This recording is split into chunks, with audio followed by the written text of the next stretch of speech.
Hey everyone, this is David. It's just a quick hit. Listen, okay, so Wednesday afternoon, we got just like a lot of little things we should get to today. First of all, we are in the holidays. Welcome to the holidays. I know it's a busy time of year, it's a stressful time of year, lots of gifts we have to get for people, and who has time to work, right?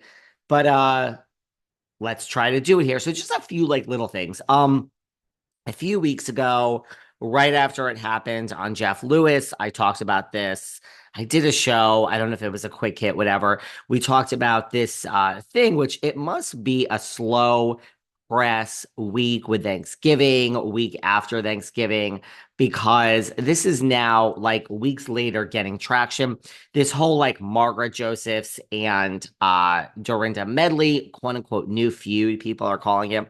We already covered this, but I just wanted to. It's like making the rounds again. I don't know. They were on Jeff Lewis and not really. I don't know. I think it's maybe overstated, I think is what I'm trying to say. But let's keep an eye on this one. But at one point, they were talking about their upcoming live show. They've already had live shows.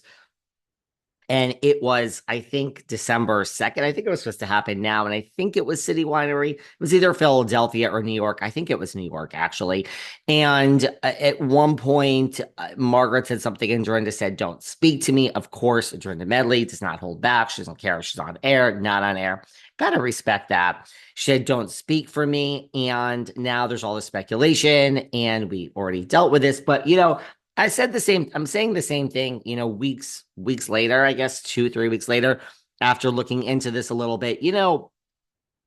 I have played at City Winery myself. I've done shows there, not a show. I've done shows there. And so I don't think this was canceled for poor ticket sales. I mean, the thing is, even when Sarah and I do our lives, there's a lot of tickets that are sold in the beginning, and then tickets do sell out, but there's a lot of times at the very end, there's so many tickets that are sold. So I don't think this was canceled, 2 weeks prior for poor ticket sales, because that doesn't make sense, because you sell so if it's not sold out, you sell so many tickets the last week, and especially the last 48 hours, you sell so many tickets. Think about it. It's Tuesday, you wake up, oh my God, I don't know what I'm doing on Thursday, and I'm going to buy a ticket to see this. Still buy tickets to my live show with Sarah early, because they do sell out, and we have to lock Sarah down, because I think we're doing one on 2/13. But that's that. And if Sarah doesn't want to, I guess I'm just going to do a live show on my own. So that's that.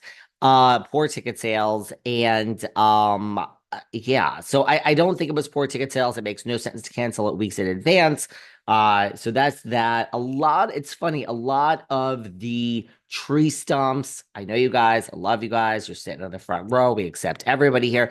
A lot of the tree stumps, of course, have spun this to say that Margaret caused some problem from where I'm sitting, and I got no horse in the race. It seems like Dorinda's the one that has a problem with Margaret, and that Dorinda. So, I mean, and my sources, because I did look into this a little bit, my sources tell me that it is really Dorinda who wanted this show canceled, that it is Dorinda that had a little bit of an issue with Margaret. And it is not Margaret being difficult or anything like that, because the stumps have put that narrative out there, that it's Margaret, or somehow this is Margaret's fault.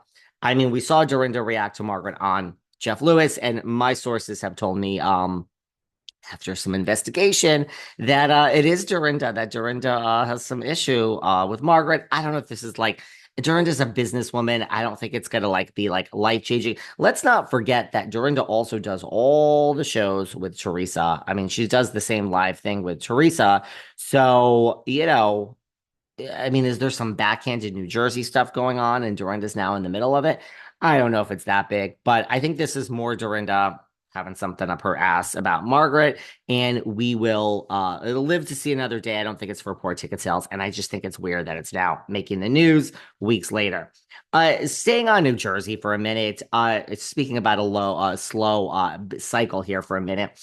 Jennifer Aydin just was doing some live show in New York, and she's on the panel, and they asked her who she wanted to go on a girls trip with, and like, I don't know. And I'm not even trying to be mean. I stand by my prior analyses of Jennifer Aydin. I really think like something has stunted her emotional development as an adult. Really. She's just she's performative. I think that's the problem I have. It's one thing when you're performative on the show and you have other people to play off. It kind of blends, but in these interviews and like she's answering questions, it's so performative. She's trying so hard to be like that girl over the top. And I just think if I'm recognizing it, you guys are not dumb. I give you so much credit. You are an audience. I love all of you. We are 18 seasons in, about to be 19 on RHOC, and you can smell performative bullshit. We just want our housewives to be authentic at this point. I think that is what you guys want. Whether you love the person, hate the person, I really think that's what you want. You don't want a bunch of fake shit. She's just so performative with answering these questions. And I don't know, just something I saw. And then they're asking her who she wants on her girls' trip, and she's going through the ranks, blah, blah, blah. And then she comes to, I want Lisa Rinna and Denise Richards. And she's like, they're both messes, one of them in the way they act and one of them in the way they dress. And then the hosts were like, well, which one is which? And she's like, oh, that's for me to know and for you. Like just acting like a child. I don't know. I think her growth is stunted. And she has to accept that it's over. Acceptance, you got to accept things when they happen in life. I don't make the rules. Just accept that your New Jersey experience is over. By the way, not taking anything away from you, Jennifer Aydin. Once a housewife, always a housewife, girl. Like, you're it. Like, you will always be able to claim this. It's just, it's over. You got to admit it. And people would kill to have a family and money. So just go live your life. Tom Sandoval, I mean, I know you guys hate the guy, but we got into so much Vanderpump stuff last week. We never really got into his actual statement about the end of Vanderpump Rules. Where do I end? Excuse me. Where do I begin? I'm overwhelmed with so many emotions right now. I know everyone's rolling their eyes at this moment. The unbelievable series of events that brought this group together still blows my mind to this day, from a random meeting with Jax while modeling in Miami to responding to a Craigslist ad for another Tom looking for a roommate. Who would have thought that a stop along the way while chasing our dreams would turn into the cultural phenomenon that is Vanderpump Rules? I like this statement. I'm sorry.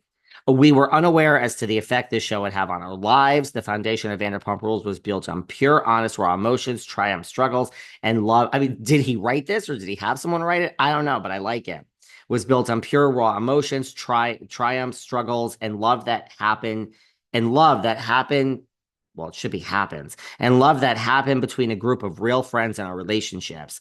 As soon as we started filming, shit got real and never turned back. It's been a roller coaster ride. You've been with us through every step of the way, to NBC, Bravo, Evolution, Lisa, Kim, showrunners, field producers, and members of the crew who busted their asses, busted the trenches, my fellow castmates, my friends.